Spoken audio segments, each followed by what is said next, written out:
mas agora eu recebo aqui no jornal Maílson da Nóbrega, ex-ministro da Fazenda.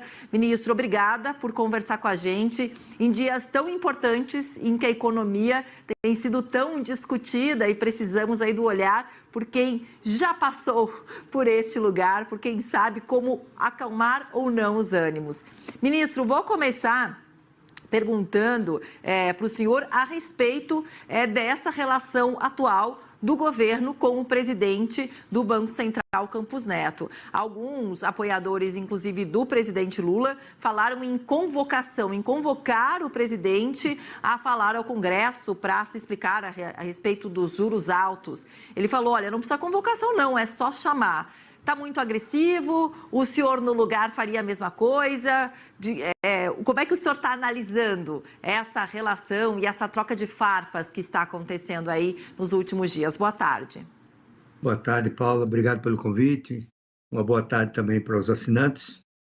Olha, o país não ganha nada com esse clima de tensão, de ataques indevidos ao Banco Central, da criação de um clima de incertezas que já afeta há muito tempo, né? E agora agravando as expectativas dos agentes econômicos. Por exemplo, o dólar bateu hoje R$ 5,21, em parte pela divulgação do índice de inflação nos Estados Unidos, que veio acima do esperado, mas em grande parte por essa confusão, né? Esse ruído que está sendo causado por iniciativa do presidente, secundado pela presidente do PT, Gleisi Hoffmann, por líderes do PT. Não é? Então, eu acho que é muito ruim isso para o país. Quanto ao presidente do Banco Central, eu acho que ele saiu muito bem na entrevista de ontem, na TV Cultura, uma voz segura, sensata, não é? Defendeu muito bem os seus pontos de vista e procurou distensionar essa relação, né? Elogiou o trabalho do ministro da Fazenda, com razão em certos aspectos, né? E defendeu de modo muito técnico, muito competente, a ideia de que não se deve mexer agora na meta de inflação. O senhor sabe que eu vi como algo positivo, inclusive, ele elogiar, de certa forma, o ministro da Fazenda, Fernando Haddad, porque o mercado financeiro tinha um grande receio com esse nome à frente do Ministério, que antes era Economia, foi desmembrado, então agora virou Ministério da parte, né? Que cabe a Haddad ao Ministério da Fazenda, mas é a parte, inclusive, mais importante, com projetos que já foram entregues, ele falou ao presidente Lula, como desenrola, a questão do imposto de renda, que o Lula só deve falar pós-carnaval. Mas eu encarei, ministro, como algo positivo, já que se tinha todo esse pé atrás aí com o nome de Haddad, e agora não, pelo contrário, ele foi elogiado. Dá para olhar como algo positivo, que essa relação realmente está melhorando do Haddad com o mercado financeiro? Olha, eu acho que a fala do presidente do Banco Central é no sentido de acalmar os ânimos, é muito positiva, né? Ele se disse, inclusive, disposto a conversar com o presidente, de comparecer ao Congresso, não há nenhuma objeção a isso, tá certo? Agora, eu tenho dúvida se esse clima vai melhorar, sabe? Porque os ataques que estão vindo dos líderes do PT pode ter uma razão, que é o de transferir para o Banco Central culpa pela eventual incapacidade do presidente cumprir as metas, né, que ele anunciou, metas absolutamente incompatíveis com a realidade do país, particularmente no campo do crescimento econômico, né, e esses ataques vão continuar. Né? Hoje, um dos importantes líderes do PT na Câmara, o deputado Lindenberg Faria, disse que eles não vão parar enquanto o Banco Central não baixar a taxa de juros. Né? Eu acho que isso não vai acontecer, tá certo?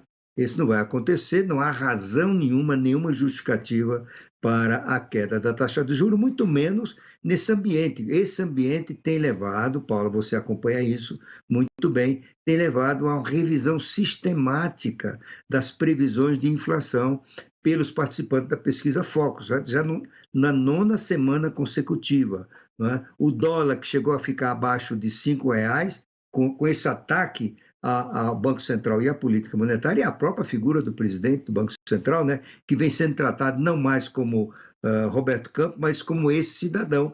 Tudo isso influenciou negativamente as expectativas dos mercados, dos agentes econômicos, que se refletem numa deterioração das cotações do dólar, dos juros e previsões de inflação.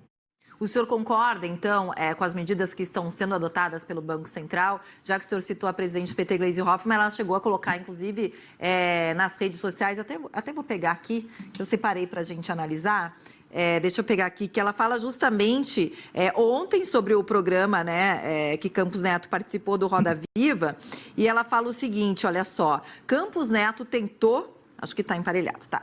Campos Neto tentou, mas não explicou o básico no Roda Viva, porque o juro real no Brasil é mais do que o dobro da segunda maior taxa do mundo. E qual risco fiscal a temos? Mesmo autônomo, o Banco Central não pode estar desconectado da realidade brasileira e do projeto eleito pelo povo. Que análise que o senhor faz, ministro, dessa postagem de Gleisi Hoffmann? E já que o senhor falou que concorda, né, com a questão da alta dos juros, de como as medidas estão sendo anunciadas, são necessárias pelo Banco Central, que resposta que se daria para essa pergunta aqui de Gleisi Hoffmann, quando ela fala que porque o juro real no Brasil é mais do que o dobro da segunda maior taxa do mundo? Olha, em primeiro lugar, ele é mais do dobro, porque o Brasil é o país mais arriscado do mundo no campo fiscal neste momento, certo? E, portanto, além do mais, a potência da política monetária brasileira não é tão forte quanto é desses países que ela mencionou, certo? Além do mais, eu acho que tem um erro de julgamento inacreditável, é a de que o Banco Central tem que se aliar ao que foi decidido nas urnas. Isso não acontece em lugar nenhum do mundo. A responsabilidade do Banco Central, os bancos centrais independentes, é de zelar pela estabilidade da moeda, zelar pela estabilidade do sistema financeiro e evitar, né, um aumento expressivo e inadequado do emprego. E é fazendo assim, agindo assim, que o Banco Central contribui. Infelizmente, travou ali o nosso sinal. Com o ministro, a gente vai tentar, é claro, falar com a Maílson da Nóbrega de novo, que foi ministro da Fazenda, inclusive. Enquanto a gente reconecta esse sinal, ele estava justamente ali falando do post de Gleisi Hoffmann. Até vou colocar para vocês de novo o post, porque ele estava falando de alguns erros que teria aqui nesse post dela. Ela fala que o presidente do Banco Central, Campos Neto, tentou, mas não explicou o básico no Roda Vida. E ela pergunta por que o juro real no Brasil é mais do que o dobro da segunda maior taxa do mundo. E aqui o que o ex-ministro Maílson da Nóbrega estava explicando é porque ele acaba sendo mais instintivo, assim, ele acaba apostando mais do que em vários outros lugares. E qual o risco fiscal a temos? Mesmo autônomo, o Banco Central pode estar desconectado da realidade brasileira e do projeto eleito pelo povo. Então, enquanto a gente se reconecta ali, porque travou o sinal e caiu, com o ex-ministro da Fazenda, vamos colocar, porque além das falas de ontem do presidente do Banco Central no programa Roda Viva da TV Cultura, que teve a participação da nossa Juliana Rosa, hoje a gente teve mais um evento do Banco BTG Pactual. Foi hoje de manhã, vários investidores ali presentes e Campos Neto de novo tentou dar uma apaziguada, defendeu que é preciso ter boa vontade com o governo Lula e inclusive elogiou a política econômica. Vamos ver o que ele disse. Agora, eu acho que a gente tem que ter um pouco mais de boa vontade, né? O investidor é muito apressado, é muito afoito, né? E assim, acho que a gente precisa ter um pouco mais de boa vontade com o governo, né? Como o André disse, eu estava assistindo ali do cantinho. 45 dias é pouco tempo. Acho que tem tido uma boa vontade enorme do ministro Haddad de falar, olha, nós temos aqui, né, um princípio de seguir um plano fiscal com disciplina, tem um arcabouço que está sendo trabalhado, já foram elaborados alguns objetivos, então acho que a gente precisa ter um pouco de boa vontade, mas eu acho assim, a boa vontade com o Brasil era enorme, acho que foi onde você começou e eu concordo, porque tinha um tema ambiental de fato, né, e a gente falava muito com o investidor sobre isso. Eu levantei muito essa bandeira no comecinho, lá em 2019, que, olha, esse é um tema que vai definir se o dinheiro vai voltar ou não. Quando começou a pandemia, você ia em qualquer apresentação de pandemia, qualquer líder em qualquer lugar do mundo, e ele falava assim, a recuperação tem que ser inclusiva e sustentável. Então, assim, se você não for inclusivo e não for sustentável, você não faz parte da recuperação, sinto muito. Acho que é justo questionar os juros altos, e eu acho que é importante ter alguém que faça esse papel no governo sempre, faz parte do jogo do equilíbrio natural. Eu acho que quando o juros real está alto, ter o debate sobre o porquê ele está alto é super legítimo. Eu acho que o governo está na direção certa, tem tido um debate bom. A gente precisa ter boa vontade. Falar de juros e ter a crítica é natural. Quanto mais fortes são as instituições, mais esse debate ele pode ser intenso sem afetar preços de mercado, sem afetar a expectativa, porque as pessoas entendem que esse é um debate natural. Então, acho que a gente está caminhando nessa direção. O Banco Central quer trabalhar junto, quer ser colaborativo. Ex-ministro da Fazenda, Maílson da Nóbrega, de volta aqui com a gente. Ministro, enquanto a gente se reconectava, coloquei fala do presidente do Banco Central hoje, em um evento para investidores, quando ele pede boa vontade, inclusive, ao governo, entende ali a discussão sobre a alta dos juros. Queria que o senhor comentasse essa fala dele, mas concluísse, é claro, o seu pensamento quando acabou ali, a gente acabou frisando a internet sem querer, que o senhor estava comentando do post de Gleisi Hoffmann, justamente questionando o presidente do Banco Central. Como eu dizia, né, em lugar nenhum do mundo, ao contrário do que disse a presidente do PT, um Banco Central independente se alinha ao governo da hora. A responsabilidade do Banco Central é com o país, a sociedade, a economia, o Estado. Ele não é um órgão de governo, ele não está inserido nas estruturas do governo da hora. E, portanto, o Banco Central que faz isso está errando, porque ele pode ser movido por ações populistas que levam ao desastre de inflação alta, juros muito altos e crescimento baixo, que prejudicam justamente as classes menos favorecidas que o PT diz que protege, certo? Agora, quanto à fala do presidente, nós vimos aí, ele é uma pessoa muito calma, não é? Ele expõe com muita facilidade e, de certa forma, ele está buscando evitar que esse clima de tensão continue, né? É claro que não vai parar. Hoje mesmo, informações da imprensa, citando fontes que não foram divulgadas, diz que o presidente Lula vai exigir um aumento de 1 ponto de percentagem na meta para a inflação e que ele quer que os juros em dezembro estejam em 12%. Ora, nem uma coisa nem outra faz sentido, certo? Primeiro, porque a experiência mostra, e o Brasil não é o único caso, que quando o governo interfere ou muda a meta de inflação, nesse caso de 3,25 para 4,25, os mercados se adaptam automaticamente do vendedor de pipoca ao fabricante de avião, porque ele vai perceber que a inflação é mais alta. E como as expectativas se ajustam à nova meta, não é? Isso vai gerar uma necessidade do Banco Central aumentar a taxa Selic, porque a taxa Selic efetiva é aquela real, descontada da inflação. Como a inflação é maior, a taxa de real caiu. Então, o resultado vai ser mais inflação, mais juros mais altos, menos emprego, menos crescimento da economia, ou seja, é um tiro no pé. E, finalmente, ao dizer que tem uma meta, o presidente da República, ele está interferindo na independência do Banco Central, que lhe é vedado por lei. O presidente não tem esse poder, essa autoridade para estabelecer uma meta para a taxa Selic. Espero que isso seja apenas boato, que não se confirme, mas isso circulou muito hoje na imprensa brasileira à tarde deste dia.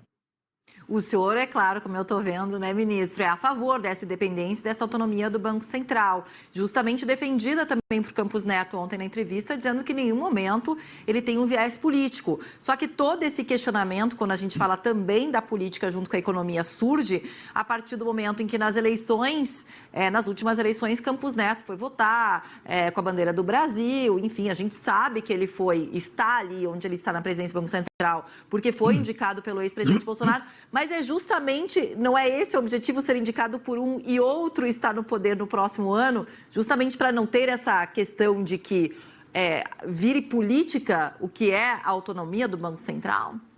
É isso mesmo, Paula. O Banco Central tem que estar desconectado do processo político. Essa ideia de que o Banco Central deva ser uma autoridade independente, autônoma operacionalmente, ela começa a se tornar uma discussão ampla e aceita já depois da Segunda Guerra Mundial e se consolidou nos últimos 30 anos. Por exemplo, nenhum país da Europa pode almejar ingressar na zona do euro, ou seja, adotar a moeda única, sem ter um Banco Central independente. Não é?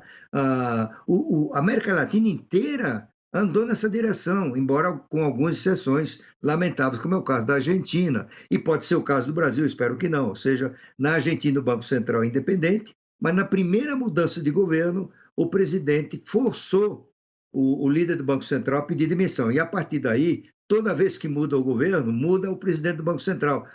Ele não pode ser demitido, então ele renuncia. É uma prática que se consolidou na Argentina. E com isso o Banco Central não é mais independente. Não é? Aqui na América Latina, nós temos 3 exemplos interessantes: Chile, Colômbia e México, que são países governados por políticos de esquerda. Em todos os 3, o Banco Central é independente, a mudança de governo não gerou nenhum questionamento nesse sentido, e no Chile, mais do que isso, o presidente Boric convidou o presidente do Banco Central para ser o ministro da Fazenda, ou seja, usar o prestígio, né, o cartaz, digamos assim, a credibilidade do Banco Central para transportar para o seu próprio governo. Portanto, é uma demonstração de apreço mais do que de se curvar a uma realidade. Não faz sentido que 30 anos depois, pelo menos depois da consolidação dessa ideia, se discuta no Brasil isso, e mais do que isso, pela maior autoridade do país. Então, realmente, portanto, Banco Central independente não é uma bobagem, como o Lula disse. Ao fazer isso, no fundo, ele ofendeu o presidente dos Estados Unidos, o chefe de governo da Europa, que tem bancos centrais independentes. Não é nenhuma bobagem, é um avanço institucional que todos os países estão fazendo, a maioria já tem o Banco Central independente, todos os países desenvolvidos, né, para consolidar essa ideia de que um Banco Central independente, desconectado do ciclo político, é fundamental para preservar o equilíbrio macroeconômico, a estabilidade da moeda, as expectativas, a confiança, e tudo isso contribui para o crescimento do país. O oposto ocorre quando as autoridades interferem ou atacam o Banco Central. Isso gera incertezas e as expectativas se deterioram e o funcionamento da economia deixa de ser funcional. E quais as consequências, ministro? Ou de a gente não ter mais um Banco Central independente e com a polarização que existe no país, podendo, de repente, mudar de 4 em 4 anos, quando a gente tem as eleições presidenciais, ou então dessa briga também que a gente está tendo nesse momento, por falta o governo federal deixando claro que não confia nas atitudes do presidente do Banco Central. Quais são as consequências que a gente pode ter econômicas para o país? Olha, nós podemos citar as consequências mencionando casos concretos, né? Você tem 2 casos concretos recentes. Na Argentina, o Banco Central foi forçado a baixar a taxa de juros. Na Turquia, aconteceu a mesma coisa. O que é que eles escolheram? Mais inflação. A inflação argentina chegou perto de 100% este ano, 90 e pouco por cento. Na Turquia, bateu no 100%, agora está em 60%. Portanto, o país ficou menos capaz de crescer, de gerar riqueza, emprego, renda. Por quê? A interferência no Banco Central derruba, destrói uma barreira fundamental à estabilidade econômica de que o país precisa para poder crescer, gerar emprego e renda. Agora, eu quero botar para o senhor também aqui, ministro, um tweet do senador Sérgio Moro, que defende o presidente do Banco Central. E fala também sobre essa questão de que tem alguns políticos aliados ao presidente Lula que querem convocar Campos Neto a falar no Congresso. Moro fala o seguinte: boa entrevista do presidente do Banco Central no Roda Viva, no que importa. Reiterou o compromisso com o controle da inflação e se posicionou contra a revisão das metas, o que seria desastroso, para os salários. Se vier ao Congresso, dará um show de técnica. Queria também saber como é que a gente pode interpretar, tem até uma discussão de alguns políticos falando, não, ele será convocado, usando a palavra convocação. E o próprio Campos Neto falou, não precisa ninguém me convocar, é só chamar que eu vou. Pronto, acabou. Essa questão de querer falar a palavra convocação, tem algo também da política que envolva, é claro, a economia nesse momento de vamos colocá-lo na parede, ele vai ter que explicar como é que está a alta de juros, e ele do outro lado dizendo, acalmando de novo os nervos, eu não precisa convocar, é só chamar. O senhor faz essa leitura? Eu concordo inteiramente com essas análises, né? O presidente do Banco Central tem todo o interesse, a meu ver, em comparecer ao Congresso Nacional. Isso se faz naturalmente.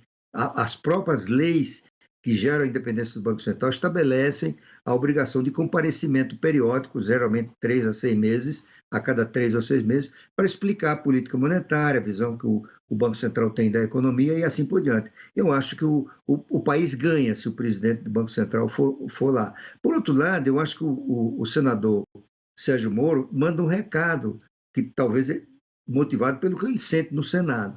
Não há espaço no Brasil para uma mudança da lei que concedeu independência formal ao Banco Central. Se esse projeto for para o Congresso, ele tende a ser rejeitado, né? Aliás, se a própria remessa do projeto, se ela vier a acontecer, já vai prejudicar o país, porque isso vai sinalizar um governo descompromissado com o status de autonomia formal do Banco Central e, portanto, desconhecedor, irresponsavelmente, não é? Que devia conhecer, das consequências de uma interferência dessa natureza.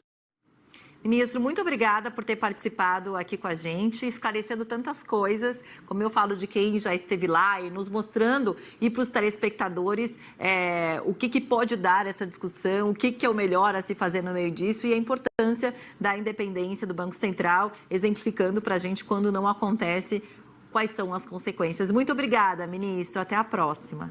Até a próxima, Paulo. Obrigado pelo convite.